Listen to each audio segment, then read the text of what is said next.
Hey all. Um, I guess I decided to try to do this as a video because it's just too much to type and I'm a lazy bastard.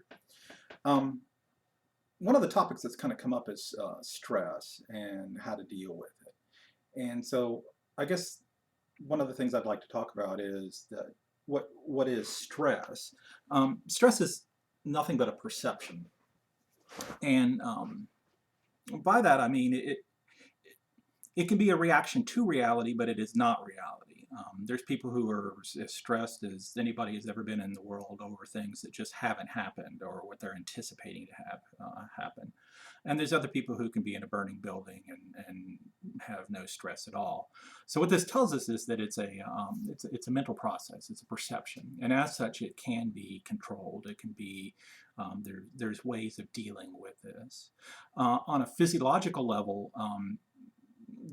Your body releases all sorts of hormones when you're under stress. And the primary one that they look for when they're doing stress tests, they can either do it through blood or saliva, is cortisol. And so cortisol is that hormone that makes you feel stress. When you say, I feel stress, it's cortisol in your system, elevated cortisol levels that cause that.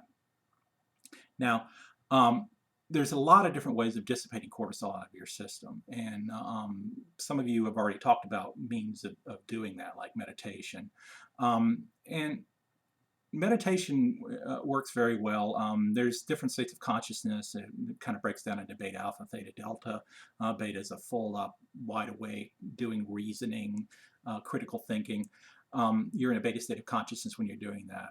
There's a actual, you can be hooked up to an EEG machine. Someone can tell you what state of consciousness that you're in. There's literally a cycles per second that your brain operates at, and beta is like the highest level. I forget what the numbers are now. The state beneath beta is called alpha.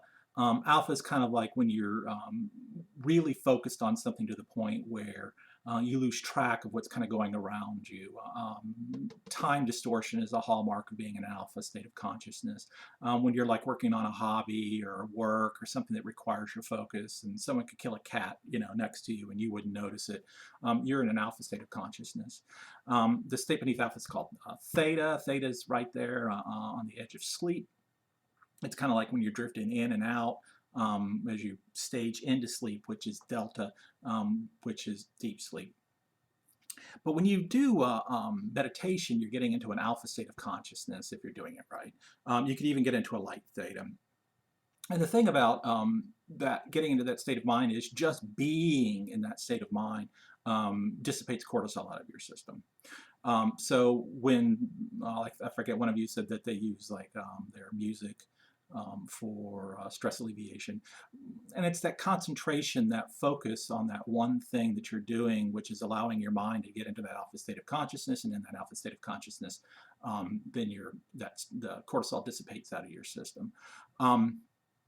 Really, your body's releasing other chemicals which dissipate it. So really anything that allows you to lose yourself into that, and not in a critical thinking kind of way, but kind of in a focus, lose track of time kind of way, is going to be very, very helpful. And so once again, meditation accomplishes this. So it's not necessarily what you're meditating on, it's the process of meditating. Other things that dissipate cortisol out of your system are exercise. Exercise will dissipate cortisol out of your system. And so when you get like those exercises like yoga, which require both a concentration and a focus and a physical side, then it's like hitting cortisol to your system in two different ways. You're dissipating it. So it's not surprising at all to hear somebody talk about yoga as being something that's very, very helpful for them in dealing with stress, or when you talk to somebody who, exercise as their means of dealing with that. But that's why that's working. There are certain things that you can eat which add stress, and things like caffeine and alcohol and processed sugars actually increase your cortisol levels. There's other things like your super greens and like green tea will dissipate cortisol out of your system. And so those are other things. I wouldn't count on those being a coping mechanism by themselves, but they're something that can be added into the mix. Um, so I just thought I would kind of put that out there as we go forward, as something to discuss, and then also as when we're talking about means of dealing with things, about how you can fold something that kind of fits into this process or one of these processes um, into your finding your way of successfully coping, and having an idea about what it is you could pick and choose that's going to move you more towards that goal.